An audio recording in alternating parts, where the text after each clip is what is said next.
What's up, everyone? Welcome to the show. Thanks for tuning in. I'm Aaron Hepler, your host, and you're listening to the In Camp Podcast. Here we talk all hunting, all fishing, and all the hard-earned lessons that keep us coming back season after season. And today, my guest is the one and only, the Johnny Stewart himself. We got to talk after a long day Johnny had spent in the woods, and we just really dive into his thoughts on his scouting and really just dig into Johnny's mind. And there is no other human quite like a whitetail than Johnny Stewart. So I think you're going to like this. I know I had fun catching up with Johnny, and we get to hear a little bit about his big Ohio kill. So that was pretty fun. At the end, when he was telling his story, there is a little gap in time where the audio cut out and you do miss the actual shot that Johnny took on his whitetail, but everything else is in there. It was about 10 seconds. So thanks again. Enjoy the show. Yeah, I think it's about time. Yeah, I was thinking the same thing. We had a little fork horn chasing a doe behind my house today, so I guess it's about time.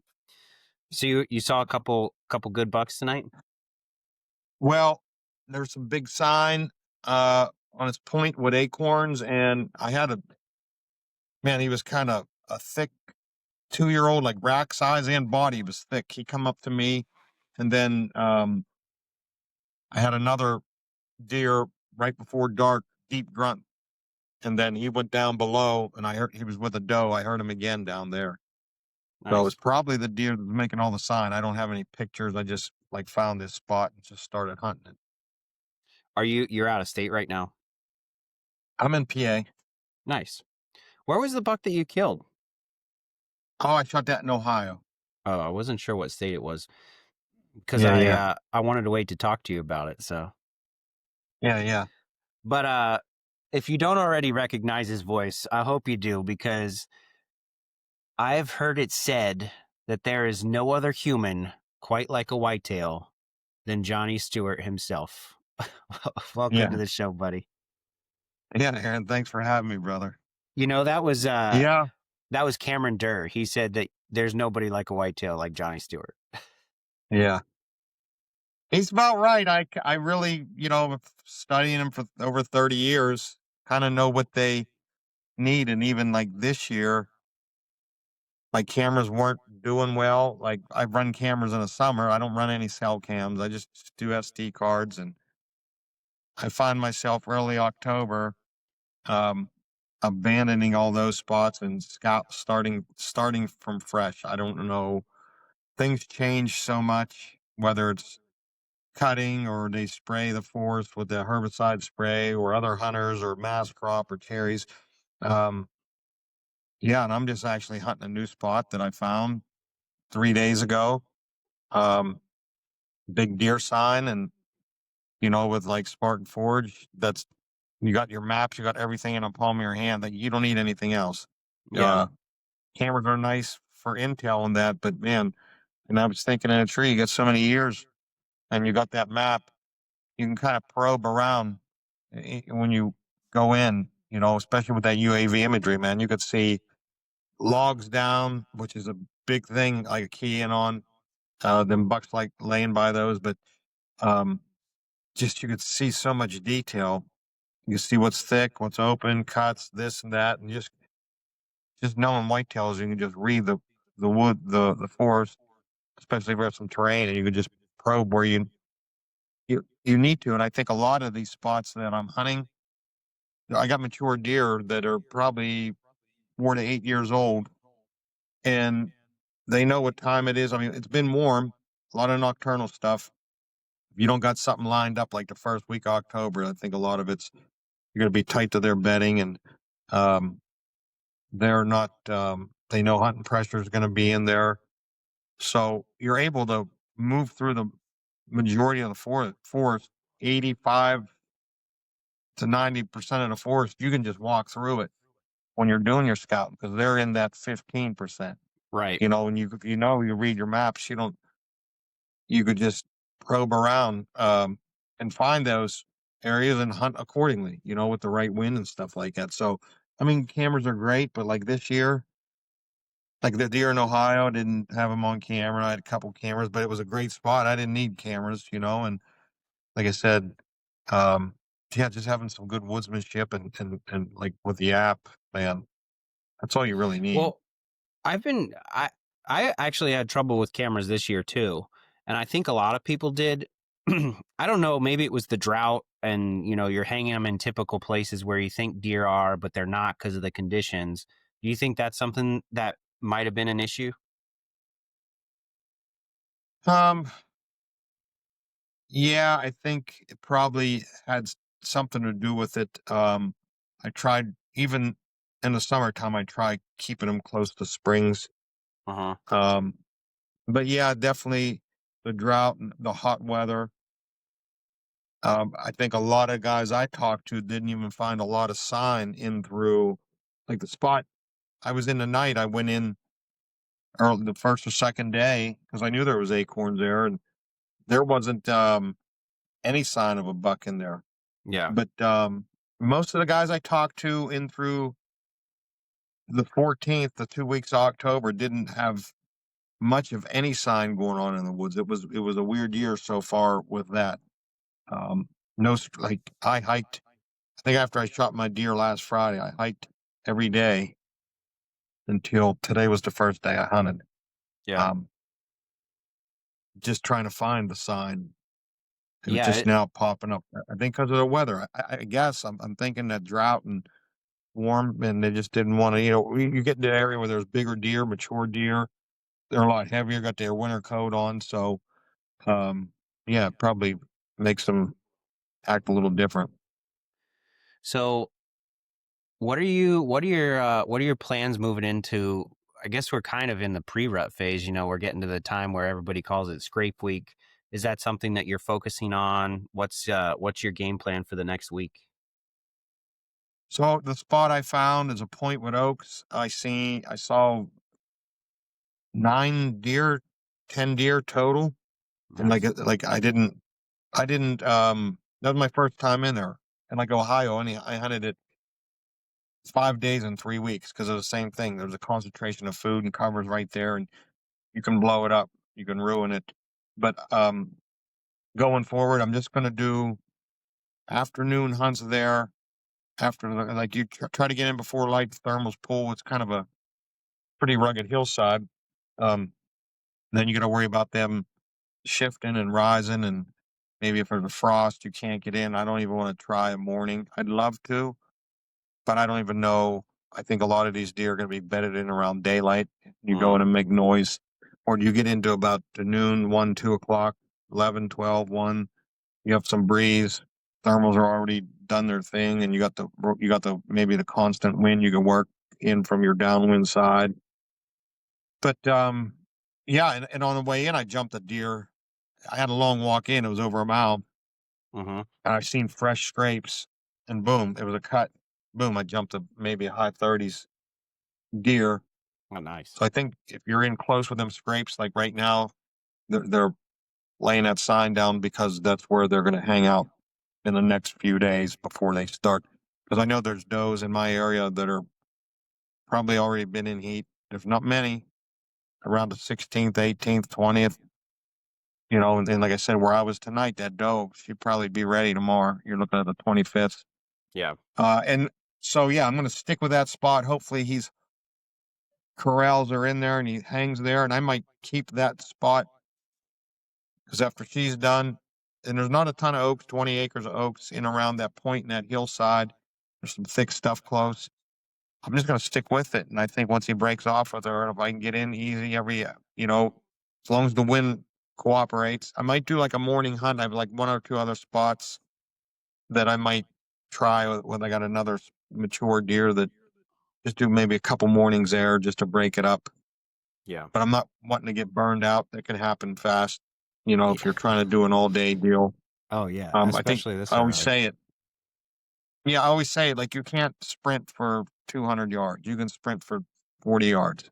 Mm-hmm. So if you're hiking a mile back, carrying all your shit, going in before light, coming out of dark, have a 45-minute drive, you're just going to be burned out and you're not going to be on your A game. You need to be on your A game when you're hunting these whitetails. So you're better sprinting like a short, hard boom, couple weeks. Like that's what I said, to my cameraman. So we're going to do a couple evenings in there. I'm Yeah. not going to try to get in there and hunt all day. At some point, I can't do it. No, I get I it. mean, it could be an all day thing, but I'm not ready to do that. I'm thinking I'm going to Yeah. save that for November. But yeah, going forward, and I got a lot of hunting to do, so that's another reason I don't want to get burned out. There'll be an all day time probably in November and October, November, but I'm not ready to do it. I'll just, but be it, I want to, and I look at it like you wait for this time all year, Hmm. and I feel like I sit in this spot. If the wind's right for 6 days, I'll probably catch that buck in there making all that sign. If it's Hmm. just half day, you know what I mean? Hmm. And that ain't shit you're talking 360 days. You're only doing five. As long as you're getting in and you're not ruining that area. I got two doe spooked tonight. But I don't know if they caught my thermals. I wasn't moving, but even though that happens, don't let that discourage you because deer are running crazy now. With bucks coming in and out, it's already a feed source, Yeah. a food source that Well, I'm in. it, I guess if you're hunting an area for a couple days in a row, is ground scent ever an issue for you? Do you think do you worry about that or not really at this time of year? No, I don't. That's the last thing I worried about. So at this point, I went on 3 days ago, Hmm. and it's probably 150-yard stretch of hillside, kind of a soft point, Hmm. and it's got beach brush up and down it. Okay. And I could tell that deer's walking up and down through there, and then it gets open. Hmm. And I was hoping to getting open and shooting to the beach brush. He don't have a lot of rubs, but he's sticking now. He might not stick to that cover now if he's following a doe in and out of the open stuff. But Aaron, I probably spent an hour and a half walking around. I mean, Yeah. like this. I pulled my hands over my shirt over my hands, put Hmm. my hood up. And my shirt was scent free, and I don't brush my underarms or my head and face, nothing against any brush. Try to stay off the trails, but I'd rather know what's going on, invade it, walk through there. I don't care. I mean, I've seen it so many times. I walk through, walk around, and the deer come right on top. Deer aren't, they're a prey animal. They're not predators. They're not designed to track. Right. Right. Like you Right. take hounds and raccoons and bears, they're designed to smell it, to track and follow that to, in hopes to get a meal. Yeah. Now, deer aren't, they're not, they can, if they like tune into like that radio station, human, Right. they can turn on and possibly smell you if they want. But I'd rather know what's going on. I think when I was younger, I didn't, oh, he's up there and I don't want to go in there. And I thought about it. I was like, when I found this spot, I said, I'd rather go in there now. It was windy. Hmm. And I thought maybe he was even living on that point. I didn't know. So I went in and I hiked it back and forth. There's no beds there. He's not living there. There's a bench up higher and kind of on the, just on the hillside before the point. It's thick. I think that's where he's at. So I can get into the right spot. So I got kind of right below that brush, kind of, and that's another thing with the Spartan 4 jab. You look at a mountainside and it's pretty steep, and then when you turn on the slope angle, you could just see how it was a gradual point that comes down with beach brush, then it gets steep right there. So I'm right there, and there's a lot of horizontal trails, which are doe trails going like this. Yeah. I Yeah. really studied it today when I was in the tree even more. They kind of like right where I'm at, they break either uphill. There's like a micro steep slope to where they either break uphill or downhill. But the To lower avoid the downhill steep one, part. there's another steep part below that. So this is great. And I didn't want to get too far up the hill to the thermals. I wanted to stay low, maybe work my way up in. Um, but yeah, you got to know as much as you can. And then what I did today, I was on the other mountain. I found a big rub that I think's his. I was there 3 days ago. Mhm. and I put a camera on a scrape, and I went over there today, took my stuff in there at 9 o'clock, checked that scrape, a lot more open woods on that flat, and then I went down on another point. I went down 250 feet, 300 feet elevation because I saw oaks, so I went and checked that out, dropped the camera, no big, like, I wanted to confirm that the spot I hunted, the point I was on with the thick stuff was his main Mhm. living quarters. Yeah. Not because I found a big rub on the other hill. Not saying at night he goes over there, but I think right now where his honey hole is that spot. And like I said, I probe. I go all around, check other mountains until I'm like, because he could possibly be, if they like that steep hillside, he could possibly work up that point around and be living over there, and I'm 800-900 yards away from him. Yeah. But after Yeah. a hike, I hiked over there today. I took my gear in, checked that scrape, and I went down on that point. I was probably maybe going to hunt if I seen big sign, and it was a mile and a half walk in, and I just turned around and walked all the way back out because Mm. it's like, oh, he's not over here, and Right. you're talking about pre-rut right now, 24th, and I told myself, I said he's probably, and we had a little bit of rain, we got a cold front that came in. I said, he's probably right here where I was hunting. I said, he's here. Like, uh, and I'd say that was probably him grunting. That doe was out about 50 yards and she kind of angled down Mhm. and or a deep grunt. I gave her a grunt. I mean, and then then he was out along the hill and she went down. And then somehow I think he dropped down and went way below her. And, he's there. So I just need to stick with it. That's where he wants to be. That's an older deer. I'm talking. Even I think he has a big rack too in a 140 to 150 class, which is big Mhm. for this area because his rubs are high up. Well, And just how he's sticking in that thick stuff too, that beach brush, like that's where he wants to be all around that stuff. yeah. That's what Well, he wants. I guess if you were a Midwestern hunter, you'd probably spend some time behind glass and try to figure out their personality and where exactly they're coming in and out of a spot. But we hunt in PA and it's all this big wood stuff, and glassing is not like, it's not really a feasible thing. So, how do you, other than trail cameras, how do you have eyes in the woods? How much walking do you need to do before you feel like you're pretty confident in the area that you're hunting? Oh, I've been doing 8 miles a day for the last week Yeah. that's like, I'm not killing myself, 3, 4, go out here a mile, there, 2, 3, 4 out and back Hmm. because I want to see all these areas. I want to probe. I want to not penetrate the thick stuff. Well, the jungle stuff they're not usually in, but where they could possibly, like, I'm not even messing with that, but all where they might leave, they start their day around dark. Like we start our day at 8 a.m., 7 a.m. and, you know, where they're out working, where we go to work. They're out working all night. Like Hmm. I can walk in all those areas and put the pieces of the puzzle together. Just don't probe into where I think he's hanging out at and watch the wind. Even when you're scouting, don't let it blow into where you think he's at. Um, but yeah, it's, it's, I mean, year round scouting and historical just hiking. I mean, this spot I was in 6, 7 years ago, Hmm. and stuff wasn't happening in my areas. I wasn't, feeling it.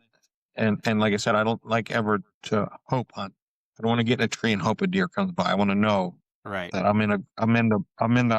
you can be in the house in the wrong room. I want Right. to be in the room with them. I want to be right there, but it's all that hiking, dropping pins. I'm constantly studying the Spartan Forge app, my maps. Yeah. And I almost know, like, I could all, I can probably draw a picture of the mountain I'm hunting with that, just because it's ingrained in my head Right. because that's how they know it. And if you don't know it like they do, then you don't know everything. I know when I was younger, I hunted an area and we had some good deer. It was about a 500-acre area, and we thought we knew that area. But once they put houses in, they cut most of those woods, and there was this little, like, there was a hillside that went down an old railroad bed, and there was this little hump of woods. And I jumped a deer in the rain, and he run down there and hit that hump, and there was a creek. That was before maps, but he crossed the road, and under this creek is a bridge. And I'm like, man, this been here when we were hunting this 500 acres that I thought I knew every inch of. The son of a You gun. know, so like now it's like today I went on the other mountain. You know, in my head I didn't know if that's scrape. Like I can picture a big deer. There's a lot of does. It's a flat acorns for the doe, and he can be there. But I hiked around there and had my camera for 3 days. Not saying that's a ton of time. It was fairly open, and I went down. It was fairly open where that other point was. I'm just like, I just ain't feeling it. He's over there, but it's Aaron. It's constantly walking, constantly reading your maps. Like, yeah, I thought I was ready going in, and I always do. I get out as much as I can in the summer, have my cameras running, and be prepared for that. Like most of my cameras, I have 50 cameras out this year, Yeah. and they were all for the first 10 days of October, end of September in Ohio, into the first 10 days. And I feel like I'm trying to catch them on the summer pattern still, whether it is some acorns or browse, some still daylighting. And then when I'm reaching about the 10th, 12th, that game's over. I'm trying to prep for, you know, going into scrape. But still even getting tight to a bedding location and oaks. I mean, you can find a food source, but if he's not laying nearby, then chances are you're out of the ball game. So if you got to find that right, and it's just, you know, it's a lot of good hunters out there. But one good thing about that I have going for me is I've been hiking in different states for 30 some years to where it's like I could pull from I got a lot of areas, not just pins, but I remember that spot to where I get the right scenario, the setup to where he could be laying in his cover. There's water here and there's food this year here. Let's go check that spot out. So a lot of these areas, some areas are new, but some of them just I haven't been in 8, 10 years, and I'm going back but it's always studying that map and hiking. I could probably hunt the rest of the year without a camera and be okay. Yeah. And a lot of times right now I'm starting to abandon them. I'll leave. I still got a bunch running because I got some guys coming to hunt with me here in PA, and Uh-huh. they can go check them, and it saves me going out to check them, so they can go check them. But um, yeah, I love hunting too. That it's the camera time is summer, and I always put cameras where I want to know deer are. Some are Uh-huh. close to bedding, some might be in bedding, some might be on road crossings. But if you got some like I I do a lot at night. I've done like through the first week of um October, I was out every night, or sometimes till midnight pulling cameras because Yeah. then we're in tight to where the deer are bedding, feeding, and you can't go. Like I can't get in there. I don't use cell cams. Uh-huh. I don't want to go that route. I'd want to know that. So I got to go in and get my cameras, and I do a lot of scouting at night. I take a yeah. Like So I'm out at you night a lot, but now that's about done. I did like last week. There was a cut between these two oak patches, and I thought this buck was living in there, so I waited till about. I think I went there at midnight. I couldn't uh-huh. sleep, so I just went out and I went all through that cut. I said he ain't in there, but that justified my um questions is or my wondering if he was in that cut. I thought maybe he was laying in there, Uh-huh. but I don't. I think I was saying a lot of doe sign. I didn't see him. I don't think he was in there, so it eliminated a spot, and then another spot I had a north slope, a couple oaks down low. Uh-huh. I actually hung a stand down there. I was going to go out in the morning and hunt it. I said, I went, same thing. I went down 10, 11 o'clock at night, checked it, and there wasn't something there worth shooting. So, yeah, but most of the nighttime stuff's about done. There's like, yeah, yeah, going out at night now is probably done with, Yeah. because I'm ready to, just, I should have all my spots, which I do kind of ready. I have some cameras. Um, and yeah, so, yep. So one thing that I know about you, I met you like 3 years ago at the PA Outdoor Show, and I noticed that you have one of the best memories ever. Like, you remember my name and you remember my wife's name, and we only met you for a day. You know what I mean? So, Yeah. so I know that at deer camp, when Bo has a bad day hunting, that you have to tuck him in at night. And I also know I, I also know that he keeps this giant Excel spreadsheet of all his trail camera data and all the things he needs to remember. Do you Yeah. keep a journal like that, or do you go off of all memory, or keep notes in your pins, or what are you doing there? So I use the journal feature on Spartan Forge, but that's only for my daily hunting and scouting trips throughout the year.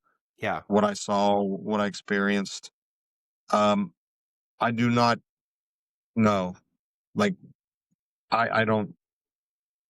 you don't I need that. this You don't need that crap. the spot I'm in now.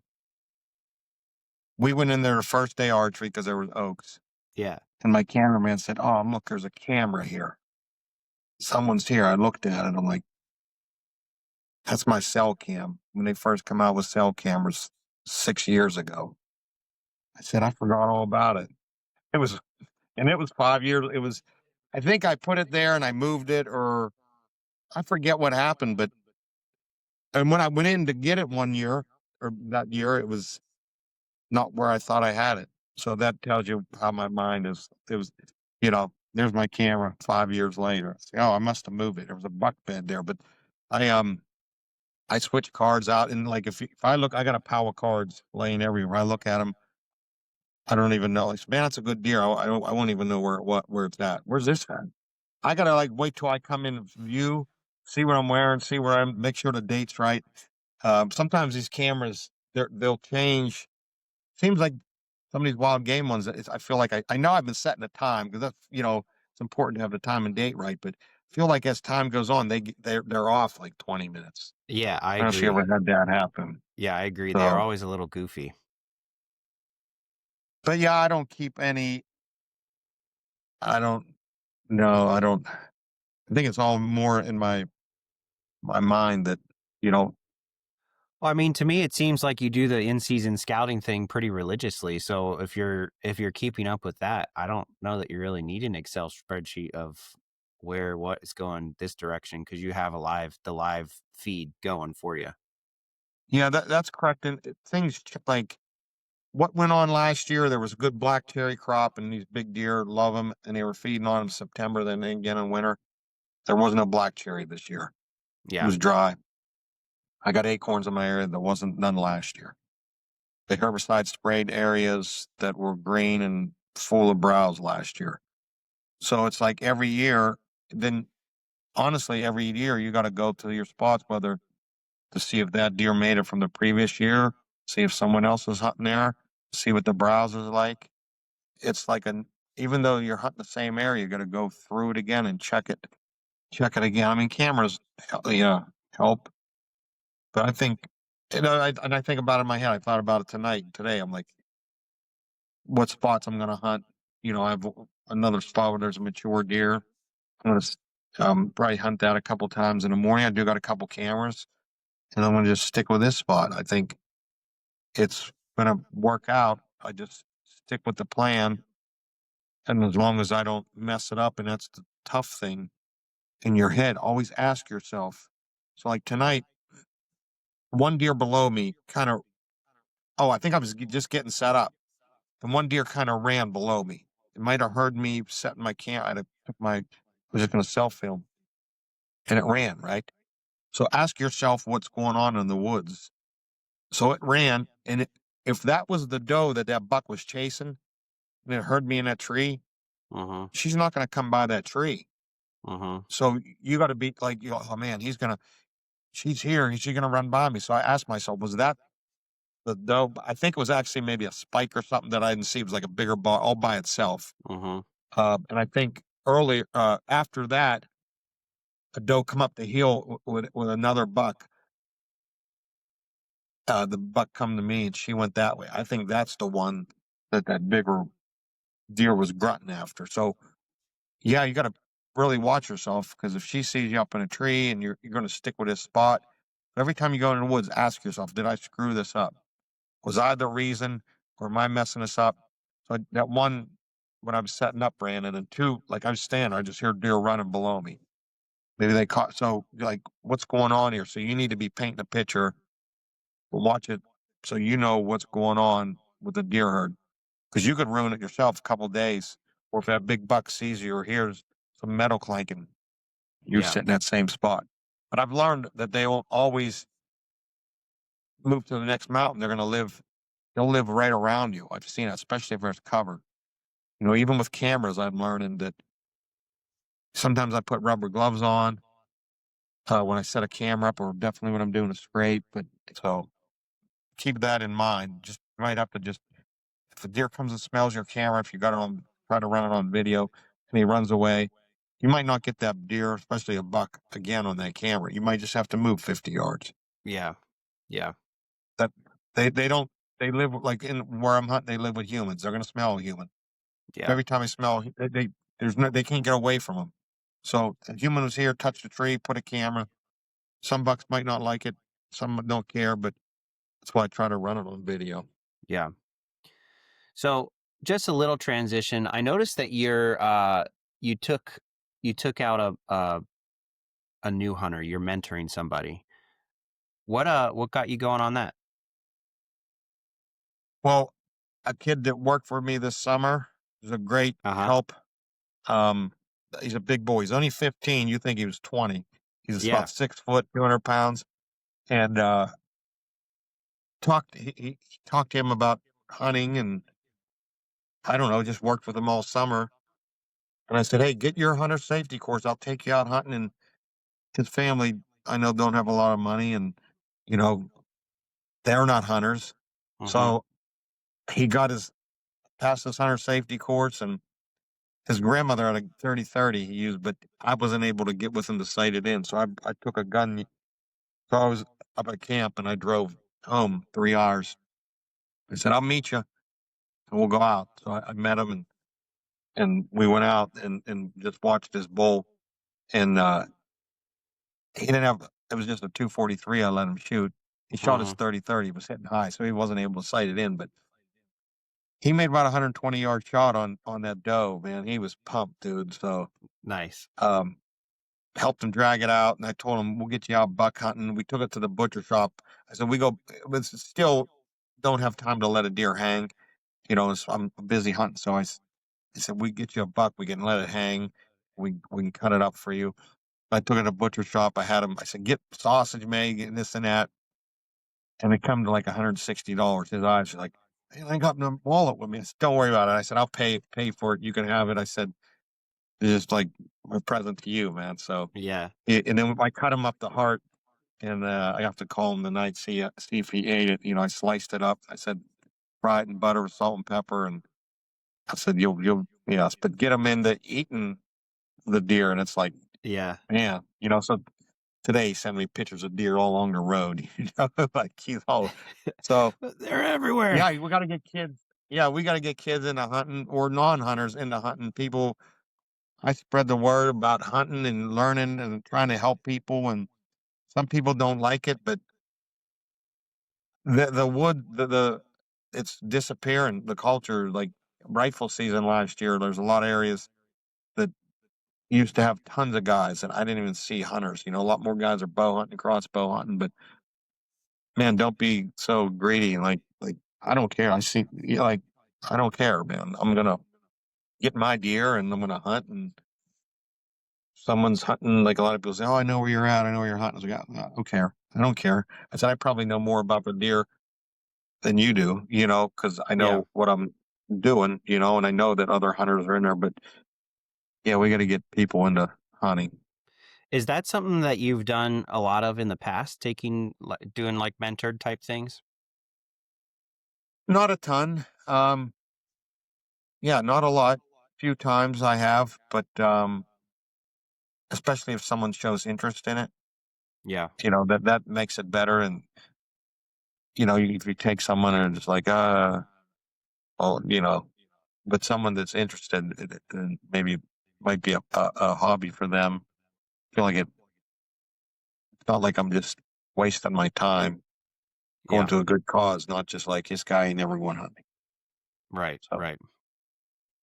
so yeah, and even like uh, guys that are coming in to hunt with me here next week, like I got probably 20 cameras out, and I told them if you guys want to e-scout and that and check spots, if not, I got spots for you. Go hunt them, and if you kill something, it's great. It's just one less spot I got to worry about because I got so many spots, so many areas that I hike that there's good deer. So and I want everybody Yeah. to like. That's what it's about, everybody getting together and hunting and having Absolutely. success. I mean, if we're all in camp and no one kills anything, this kind of sucks.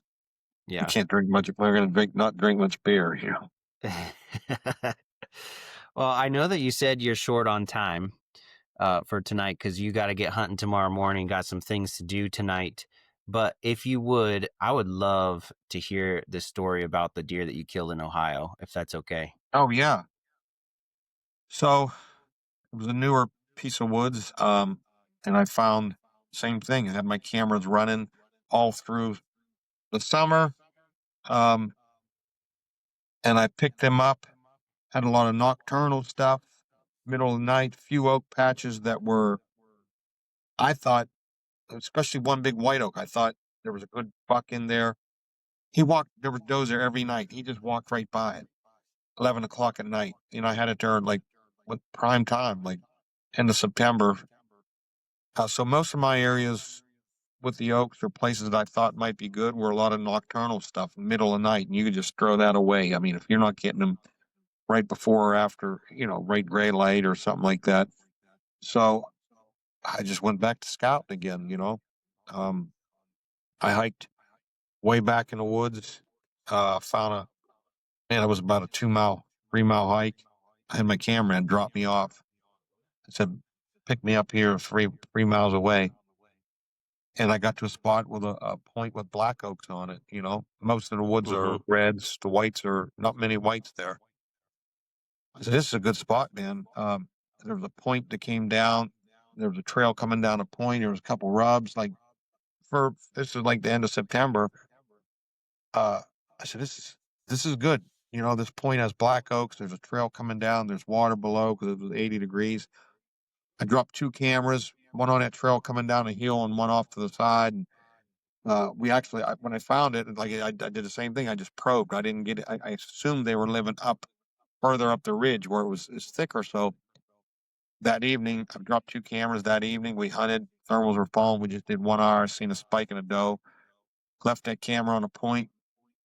I'd left them two cameras. Come back, I think 5 days later. Same thing. Worked up the point, 80 degrees. Um, Knowing that they're further up the ridge, bedding the thick stuff. Had like 135-inch 8 on the one camera.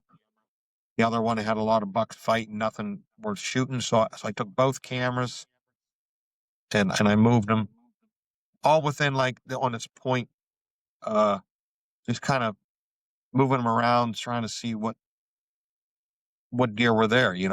But I knew it was a Mm-hmm. good spot. If there wasn't a shooter then, something was going to come through. But that one, like he's in a 130s as an 8. I said, well, maybe I'll shoot him. So, and we did one morning.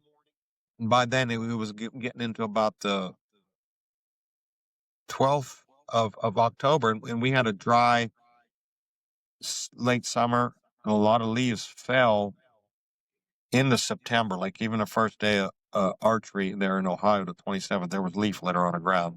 Mm-hmm. But you take 14 days, and it covers up acorns. Now the deer are going to be feeding on these acorns. They're going to tell you where they want to feed, where the ground's chewed up the most.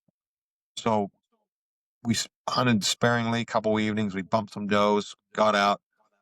Now one morning, I got between the point where they were going down to get water and the bedding, and to get there we had to go up and down mountains like this. So it was tough getting in there, get set up. We didn't see it. We saw doe that morning, but we only hunted till 9. I said I was just hoping to catch him bright gray light coming in, and grabbed the Mm-hmm. cameras, found a scrape, found some fresh rubs under these 2 black oaks.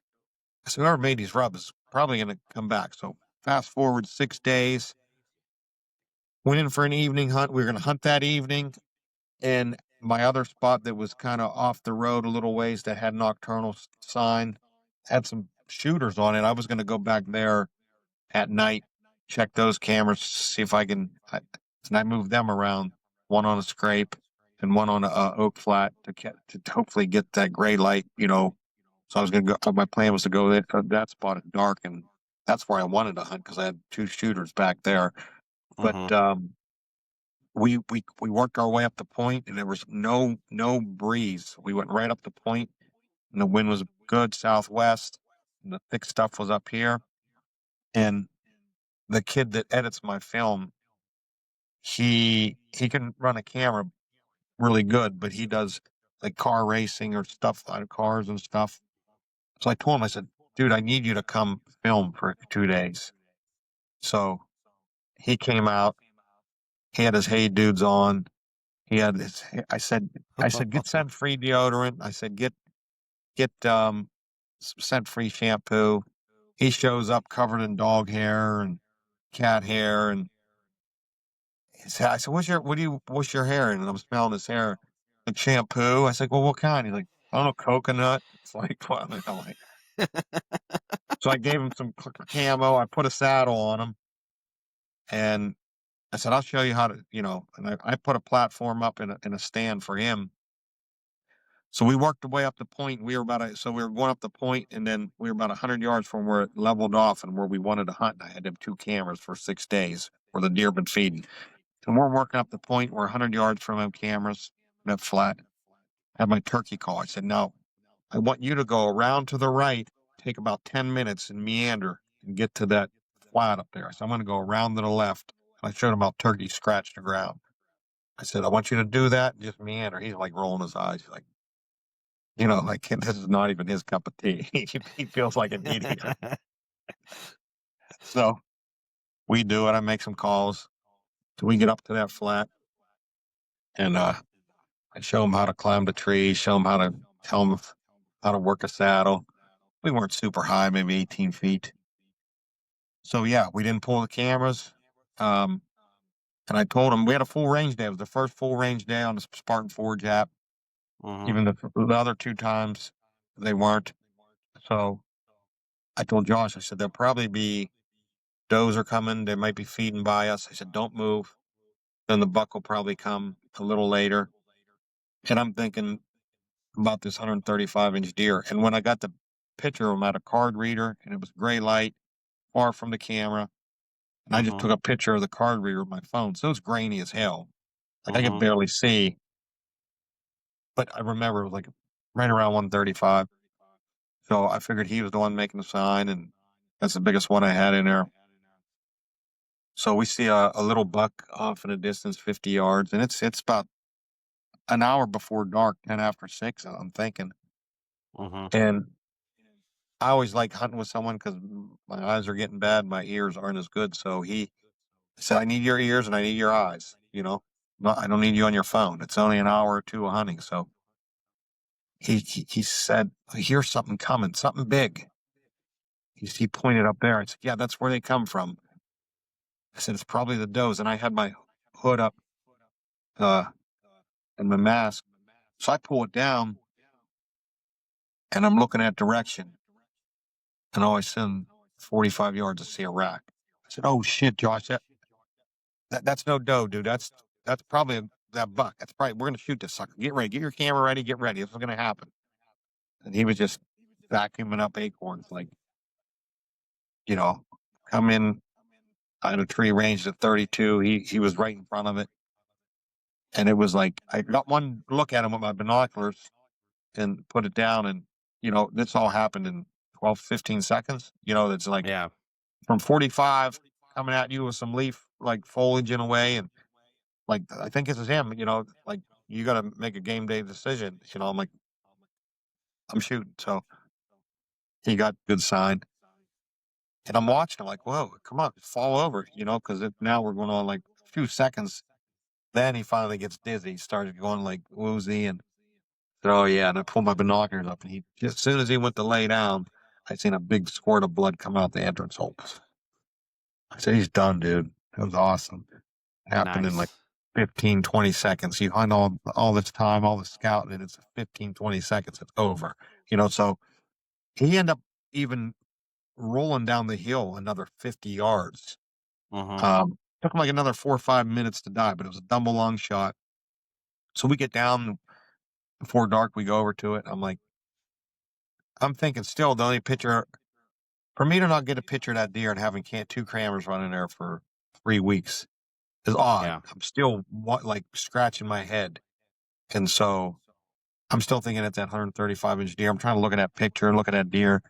I said, maybe that's that 135-inch deer. He just got a small body and so that makes his rack look really big. Mm-hmm. Yeah. So I gutted him and took some pictures and we hauled all our stuff back. It was over a mile hike. Um, and my buddy met me. He's like, "You can bring my pack and we can pack it out." I'm like, "I would just drag it." I said, it ain't a big deer. I'm like, you know, so we hike all the way back and I grab this thing and I start dragging. I'm like, "Holy shit." I said, "This thing is a big deer with a big rack. This ain't no 135-inch deer." So I got to a creek bottom and I said, "We got to cut. I'm getting old." I said, so we went and got a pack and quartered it up and packed it all. I packed it all out myself one trip. Nice. So that was pretty awesome. So he was probably, I didn't score him. I'm figuring 145-inch. He's barely a nine. His ninth point's an inch long, but Yeah. probably a 6-year-old deer. I'm thinking my taxidermist just from we looked at his teeth, but even just getting the hide off his skull and his skull plate, is just all on there really good. Yeah. So that was great. That was awesome. Public land stud that I didn't even have on camera. But then again, Yeah. like I said, I was hunting there at another spot, but even though maybe there was that 130 class deer, I knew that spot was going to produce a good deer. At some point, something was going to come through there. And Yeah. the first full range day on Forge is just like, you got, that's the predictions are, you got to listen to them. I mean, for the Yeah. most part, yes, they're nocturnal. They're going to be last gray light, but for him to come strolling through an hour before dark, that's something with the predictions that I don't know about. Yeah. That Yeah. you got to look into. You got to follow that stuff. Even today was a full range day, very abnormal. Man, it was crazy. Yeah, it was a great day. Yeah. I'm excited to get it. I'm going to be back out in the woods tomorrow. Are you hunting tomorrow? Yeah, we're probably going to just sleep in. I'm afraid to get in there with the frost and the cold, and I'd rather get the wind moving around 11 o'clock, the frost burn off, sneak in.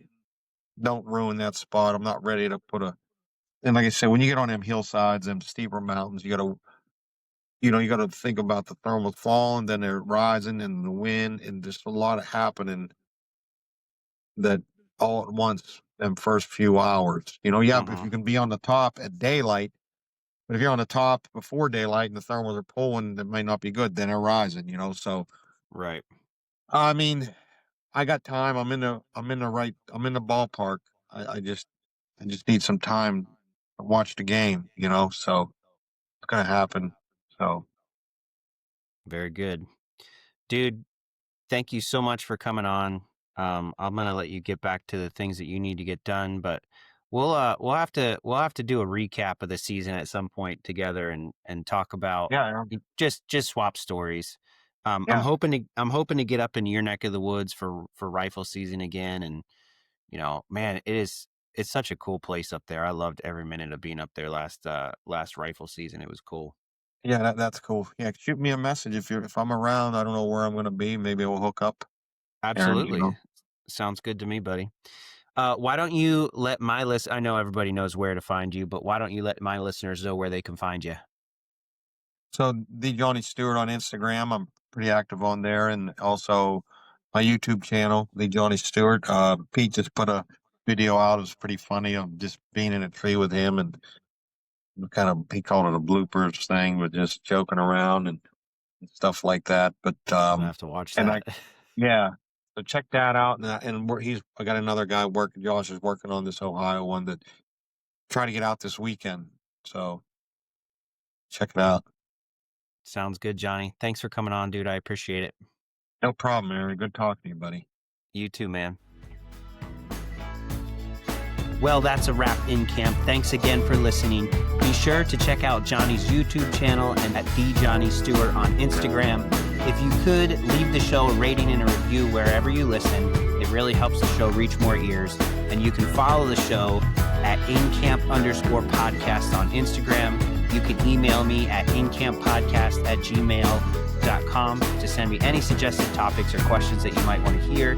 Thanks again for listening, guys. I really appreciate you coming back week after week. This is In Camp Podcast.